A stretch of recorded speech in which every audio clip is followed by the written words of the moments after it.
Hello बच्चों, welcome back my YouTube channel. आज के अपने इस वीडियो में बात करेंगे पैटर्न रिकॉग्निशन। पैटर्न रिकॉग्निशन का मतलब होता है मिलती जुलती यानी सिमिलरिटीज को फाइंड करना किसी भी मसले के हल में। अब यहाँ पे मैं आपको इस बात को एक एग्जांपल से समझाता हूँ कि जो सिमिलरिटीज होती हैं यानी जो मुशाबहतें होती हैं या जो मिलते जुलते असूल होते हैं उनसे क्या मुराद ली जाती है। मान लें कि मैं आपको एक प्रॉब्लम देता हूं जो कि 2+3 = 5 है, और एक और प्रॉब्लम है जो कि 4+5 = 9 है। तो अब इन दोनों प्रॉब्लम्स में आप देखो इनके हल में क्या कॉमन है। जो जमा का हसूल है यानी जो एडिशन का हसूल है वो इन दोनों जो प्रॉब्लम्स हैं इनके हल में कॉमन है। इसी तरह से जब हम लोग मसाइल के हल में जो कॉमन चीज़ें होंगी वो निकाल रहे होंगे तो हम लोग पैटर्न रिकॉग्निशन कर रहे होंगे। अब यहाँ पे आपकी बुक में पैटर्न रिकॉग्निशन से मतलब क्या बातें लिखी हुई हैं, आप लोग पैटर्न रिकॉग्निशन को किस तरह से डिफाइन करोगे, और एग्जाम्पल जो कि आपकी बुक में कोड करी गई है उसके साथ आपको पैटर्न रिकॉग्निशन समझाते हैं। लेकिन रुकिए, फर्स्ट टाइम हो चैनल को सब्सक्राइब कर दें, वीडियो को लाइक और शेयर कर दें, इससे हमें मोटिवेशन मिलती है और आपको हमारी नेक्स्ट वीडियो टाइम पर वसूल हो पाती है। Pattern recognition involves looking of similarities or pattern among and within problem।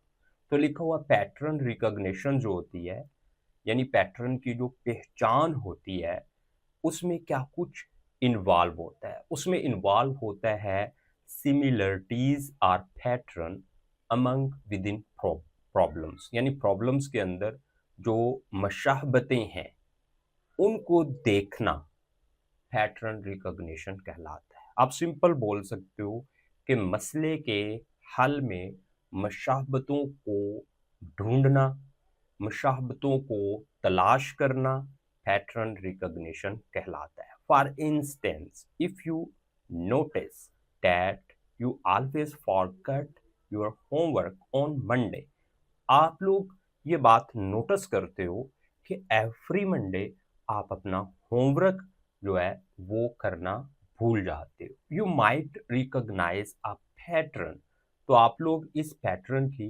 पहचान कर लेते हो। तो इस प्रॉब्लम का फिर हल कैसे आप लोग निकालोगे, आगे वो लिखा हुआ set a reminder specially for Sunday. तो आप लोग संडे के दिन एक रिमाइंडर लगा दोगे जो आपको याद दिलाएगा कि आपने क्या करना है, आपने मंडे वाला होमवर्क करना है, क्योंकि आप लोग मंडे को होमवर्क अक्सर भूल जाते हो। Pattern recognition is an essential aspect of computational thinking. Computational thinking में पैटर्न रिकॉग्निशन एक जरूरी जो है एस्पेक्ट है। It involves identifying and understanding regularities or pattern within a set of data or problem।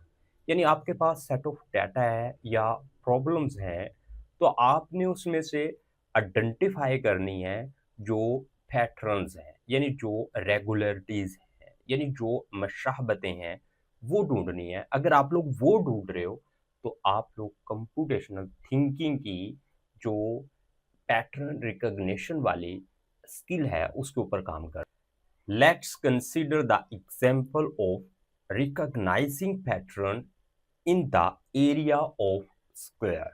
कहता है कि एरिया ऑफ स्क्वायर में हम लोग पैटर्न रिकॉग्निशन को तलाश कर, पैटर्न रिकॉग्निशन की जो स्किल है उसका इस्तेमाल करके पैटर्न की शनाख्त करते हैं। The upper row in figure 7.2। अब जो 7.2 फिगर है वो आप लोग यहाँ पे नोट कर रहे हो, 7.2 फिगर की बात होनी है, और वो यहाँ पे ये मेंशन कर दी गई है 7.2 फिगर ये वाली इसमें। अब यहाँ पे क्या कह रहा है, represent the length of square ranging from 1 to 7। अब यहाँ पे देखें जो लेंथ ऑफ स्क्वायर है यानी साइड्स जो लिखा हुआ है 1 टू 7 है। उसके बाद बात लिखी हुई है the lower row show the corresponding area of these square. और जो लेंथ ऑफ रो है यानी लोअर लेंथ ऑफ रो है एरिया वाली, ये यहाँ पे इन लेंथ्स के स्क्वायर को रिप्रेजेंट करती है। Here we can observe, यहाँ पे हम लोग ऑब्जर्व करते हैं a pattern is how the area increase, कि एरिया किस तरह से इंक्रीज होता है। अब यहाँ पे हम लोग देखते हैं कि साइड लेंथ 1, यानी साइड लेंथ 1 है, एरिया 1 हो जाता है। अगर साइड लेंथ यहाँ पे 2 है तो लेंथ में एक ऐड हुआ है, लेंथ में एक ऐड हुआ है, 1 से लेंथ क्या हो गई है 2, बट एरिया कितना हो जाता है, 2 का स्क्वायर इज इक्वल टू 4, और एरिया में कितना ऐड हो रहा है, 3 ऐड हो रहा है। और जब लेंथ में एक ऐड होता है तो लेंथ 3 हो जाती है, एरिया क्या होता है, एरिया 9 हो जाता है। 3 का स्क्वायर क्या होता है 9, बट यहाँ पे 4 में ऐड क्या हो रहा है, 3 से अगला ऑड नंबर, और जब लेंथ में एक ऐड होता है तो वो 4 हो जाती है, और 4 का जो स्क्वायर है वो होता है 16। लेकिन जो 3 का स्क्वायर आया था उसमें अगर हम लोग 7 ऐड कर देते हैं तो वो भी यहाँ पे 16 बन रहा है। और जब लेंथ में एक ऐड होता है तो वो 5 हो जाती है, बट एरिया क्या हो जाता है 5 का स्क्वायर का, तो वो हो जाता है 25। अब जो 16 आया था उसमें जब 7 से अगला ऑड नंबर ऐड करते हैं तो तब भी जाके क्या बन रहा है, 25 बन रहा है। अब यहाँ से हमने पैटर्न की रिकॉग्निशन कर लिया है कि हमने जिस साइड का हमने एरिया फाइंड करना है तो उसमें हमने करना क्या है, यानी जितनी साइड्स होंगी, जिस तरह से आप लोग यहाँ पे देखो कि 2 साइड्स हैं, तो हमने फर्स्ट जो 2 यहाँ पे कॉन्सिक्यूटिव ऑड नंबर्स हैं यानी 1 एंड 3 है, उसको ऐड करना है तो एरिया निकल आता है। इसी तरह से जब साइड 3 होगी तो पहले 3 जो कॉन्सिक्यूटिव ऑड नंबर्स हैं यानी 1, 3 एंड 5, इनको ऐड करना है तो हमारे पास स्क्वायर निकल आएगा। तो यहाँ से हमने पैटर्न की रिकॉग्निशन कर ली है। We can C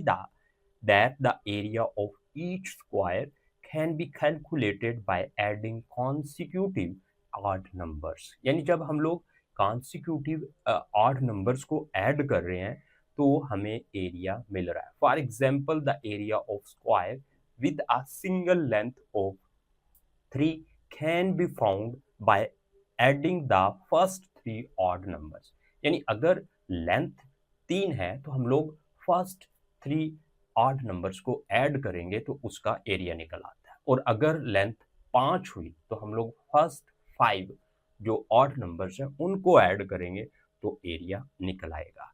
I hope आप लोग ये जान चुके हो कि पैटर्न रिकॉग्निशन में जो मसले का हल होता है उसमें सिमिलरिटीज़ यानी मशाहबतें जानी जाती हैं, और जब हम लोगों को मशाहबतों का पता चल जाता है या हम लोग पता कर रहे होते हैं तो हम लोग जिस स्किल पर काम कर रहे होते हैं कंप्यूटेशनल थिंकिंग की, वो होती है पैटर्न रिकॉग्निशन। अब बात कर लेते हैं कि एग्जाम में क्वेश्चन कैसे पूछा जा सकता है इस वाले टॉपिक में से। तो एग्जाम में पूछा जा सकता है explain pattern recognition with an example, कि एक एग्जाम्पल के साथ पैटर्न रिकॉग्निशन को डिफाइन करें। तो बहुत सिंपल है इसका जवाब, pattern recognition is the finding similarities in problems, यानी प्रॉब्लम्स के अंदर जो सिमिलरिटीज हैं उनको मालूम करना पैटर्न रिकॉग्निशन कहलाता है। Example, recognizing that add problems, recognizing that addition problem like 2 plus 3 and 4 plus 5 following the same rule। अब जब 2 plus 3 and 4 plus 5 करते हैं तो हम लोग इन नंबर्स को ऐड करने के लिए जो असूल इस्तेमाल कर रहे होते हैं वो सेम है। उर्दू मीडियम वाले के लिए भी मैंने एड्रेस कर दिया है। पैटर्न रिकॉग्निशन का मतलब होता है मसाइल में मशाबतें ढूंढना। मिसाल ये समझना कि 2+3, 3+2 और 5+4 एक ही हसूल के तहत ऐड होते हैं। तो थैंक यू फॉर वॉचिंग। मिलते हैं नेक्स्ट वीडियो में जिसमें हम लोगों ने बात करनी है एब्स्ट्रैक्शन पर, और वो वीडियो आपको उसी वक्त मिल पानी है जब आप लोग इस चैनल को सब्सक्राइब कर दोगे और वीडियो को लाइक और शेयर कर दोगे। ओके दोस्तों, अल्लाह हाफिज़, अपना ढेर सारा ख्याल रखिएगा। Bye bye.